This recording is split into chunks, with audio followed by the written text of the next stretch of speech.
Assalamualaikum warahmatullahi wabarakatuh. Saya Nina Suti Fajara dengan NPM 222111338 dari Prodi Pendidikan Bahasa Arab dari kelas 4 ABRC Sekolah Tinggi Ilmu Tarbiyah Darul Fatah. Nah, di sini saya akan terlebih dahulu membacakan narasi yang telah saya buat tentang tema yang berkaitan dengan agungnya anugerah akal pikiran yang merupakan kuasa Allah dan juga peran pentingnya terhadap tuntunan syariat. Nah, di hamparan semesta yang luas terdapat planet, yaitu salah satunya adalah bumi.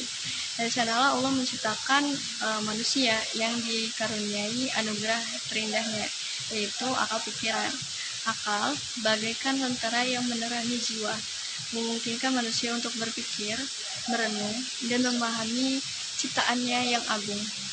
Melalui akal, manusia dapat mengamati keajaiban alam semesta, dari perputaran bumi yang teratur, siklus siang dan malam yang presisi, hingga kompleksitas makhluk hidup yang mencengangkan atau menakjubkan. Nah, setiap fenomena alam bagaikan lukisan indah yang mengantarkan manusia pada kekaguman terhadap Sang Pencipta, yaitu Allah Subhanahu wa Ta'ala. Namun, akal manusia tak luput dari keterbatasan. Disinilah peran syariat atau tuntunan ilahi yang diturunkan melalui para nabi. Dan juga hal ini menjadi kompas penunjuk arah kehidupan bagi manusia. Syariat bagaikan pelengkap bagi akal, membimbing manusia agar tidak terjerumus dalam kesesatan dan juga kebingungan. Ketundukan akal terhadap syariat bukan berarti mengekang kebebasan berpikir. Justru, syariat membebaskan akal dari belenggu hawa nafsu dan juga kesombongan, mengantarkannya pada jalan kebenaran dan juga kebahagiaan. Dengan tunduk kepada syariat, akal manusia terarah untuk memahami dan juga mengamalkan ajaran Allah, mengantarkannya pada penghambaan yang hakiki. Penghambaan ini bukan hanya ritual dan juga ibadah, tetapi juga tentang akhlak dan perbuatan. Akal yang tunduk pada syariat menuntun manusia untuk menjadi pribadi yang adil, berakhlak mulia, dan bermanfaat bagi sesama.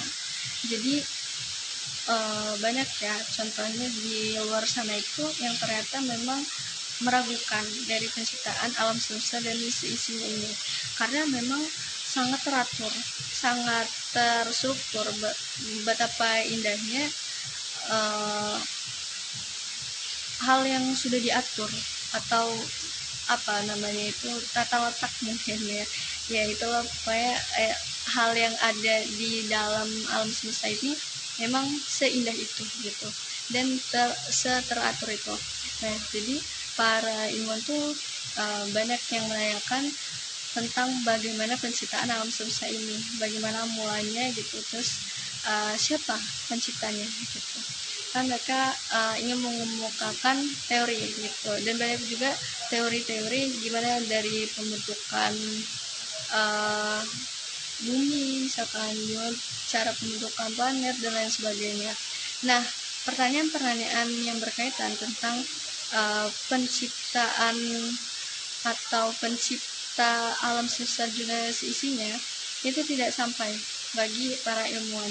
Mereka menginginkan bahwa hal ini dijawab secara logis atau saintis dan juga ilmiah gitu. Tetapi ya inilah hakikat dari akal pikiran manusia yang sangat terbatas gitu. Makanya beberapa jawaban seperti halnya perayaan ini, beberapa pertanyaan seperti halnya perayaan ini tidak bisa dijawab secara logis maupun dibuktikan secara saintis ataupun ilmiah gitu. Nah, di sini peran pentingnya dari tuntunan syariat yang mana bisa memberikan pedoman ataupun petunjuk arah bagi kita untuk mengetahui siapakah pencipta dari penciptaan alam semesta dan sisi dunia ini gitu.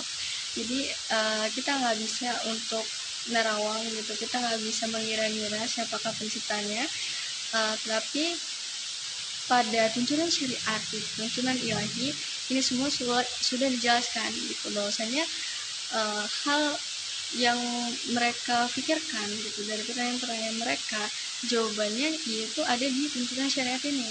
Nah, hal ini dapat mengendalikan pikiran-pikiran yang memang tidak bisa untuk dijawab secara logis, secara saintis, dan juga secara ilmiah seperti yang diinginkan oleh para ilmuwan seperti itu. Nah, jadi untuk mengendalikan pikiran-pikiran yang bebas atau bisa membuat kita berpikir yang menyimpang ataupun bisa menyesatkan kita gitu dari jalan yang benar ini, itu dibantu atau beriringan dengan tuntunan syariat agar kita tetap berada pada jalan yang benar dan kita tidak tergerus dengan suatu kesombongan yang semua itu harus dibahas secara ilmiah gitu atau dari segi pengetahuannya gitu ya. Nah gitu, jadi fungsinya dari akal pikiran ini itu bisa memahami juga bagaimana cara kita untuk bisa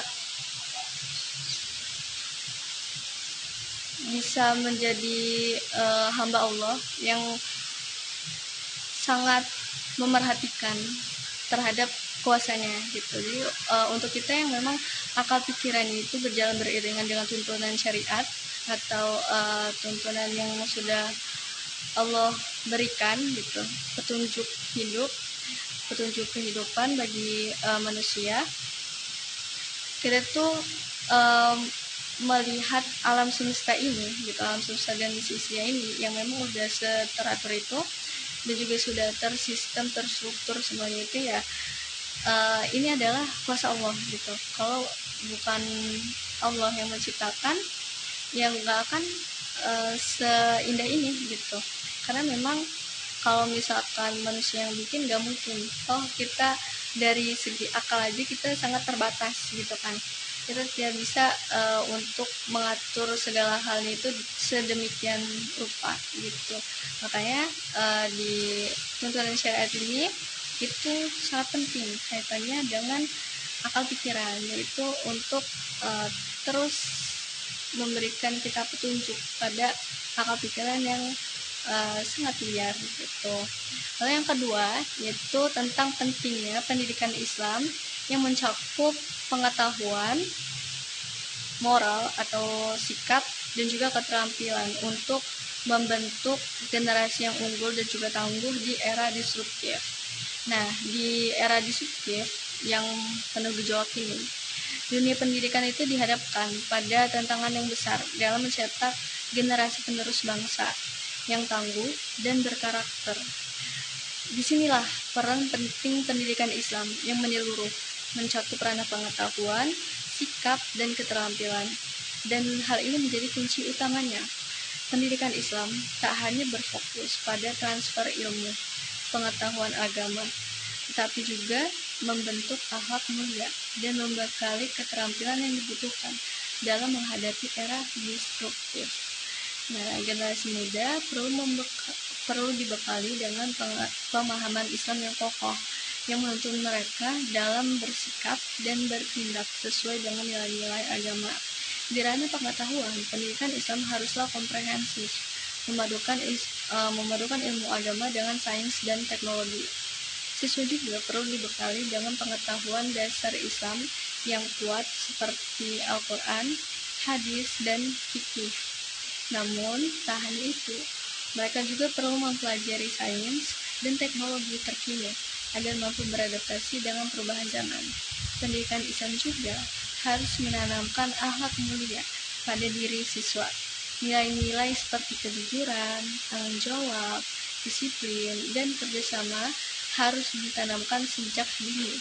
Akhlak mulia ini akan menjadi fondasi bagi mereka dalam menghadapi berbagai tantangan dan juga godaan di era disruptif.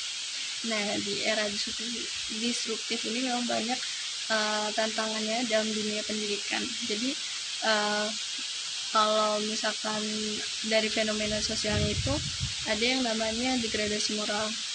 Jadi banyak kemerosotan moral khususnya dari para remaja. Kenakalan remaja itu banyak banget, dan di sini berkaitan dengan uh, pendidikan Islam yang mencakup tentang sikap gitu. Bagaimana siswa bisa dibentuk untuk menjadi siswa yang berakhlak mulia gitu dengan pendidikan Islam ini gitu. Makanya pendidikan Islam ini berperan penting bagi dunia pendidikan ya di era disruptif, karena untuk bisa memperbaiki masalah-masalah atau menghadapi tantangan besar di era disruptif gitu. Tidak hanya itu, tidak hanya dari sisi sikap tapi juga dari pengetahuan. Jadi di Islam itu bukan hanya ajaran agamanya aja, kayak misalkan Al-Quran, hadis, fikih, akidah, dan lain sebagainya, tapi juga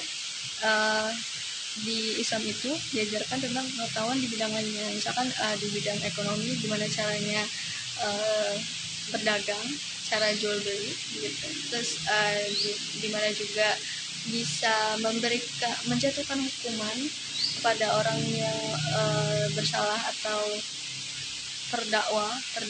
tersangka gitu ya. Mereka seharusnya itu dihukum bagaimana gitu. Itu juga sudah diatur. Lalu tentang politik dan juga lainnya gitu. Jadi banyak hal lainnya yang memang dibahas juga dalam pendidikan Islam gitu. Jadi bukan hanya tentang agama aja, di Islam itu juga diberikan pengetahuan lainnya gitu, karena ada juga kan nanti ada istilahnya politik Islam gitu, terus ekonomi Islam dan lain sebagainya gitu. Nah selanjutnya itu dari segi keterampilannya. Nah untuk membangun generasi yang unggul dan juga tangguh di era seperti ini ya bisa dengan meningkatkan keterampilan para siswa gitu ya, biar mereka lebih menjadi lebih unggul gitu lah dari era-era sebelumnya juga. Nah di era seperti ini kan memang serba digital ya, atau hidupnya memang di era digitalisasi juga gitu. Makanya di sini di Islam pun diajarkan seperti ilmu wirausaha, yang mana di sini bisa memanfaatkan teknologi untuk bisa memajukan atau meningkatkan keterampilan wirausaha para peserta didiknya gitu. Jadi dari situlah pendidikan Islam bisa mencetak generasi unggul dan juga tangguh di era disruptif gitu. Jadi bukan hanya dari sikap aja tadi yang bisa membentuk karakter siswa menjadi siswa yang berakhlak mulia gitu, tapi juga mereka berpengetahuan, berwawasan luas gitu. Bukan hanya dari ajaran agamanya aja yang mereka tahu, tapi juga dari bidang lainnya juga gitu. Terus ada juga bagaimana untuk bisa mencetak generasi yang unggul dan juga tangguh di era seperti ini dengan meningkatkan keterampilan para siswa. Contohnya tadi tentang keterampilan wirausaha gitu, yang mana memanfaatkan teknologi sebagai nilai atau value yang bisa mereka tingkatkan untuk bisa menjadi generasi yang unggul. Nah, jadi dari dua tema di atas itu yang pertama tentang akal pikiran dan juga tuntunan syariat sangat berkaitan, karena tuntunan syariat bisa mengendalikan akal pikiran yang liar gitu, dan juga bisa membantu menunjukkan arah bagi bagi manusia dengan akal pikiran yang terbatas ini gitu. Nah selanjutnya yaitu pendidikan Islam yang memiliki peran penting bagi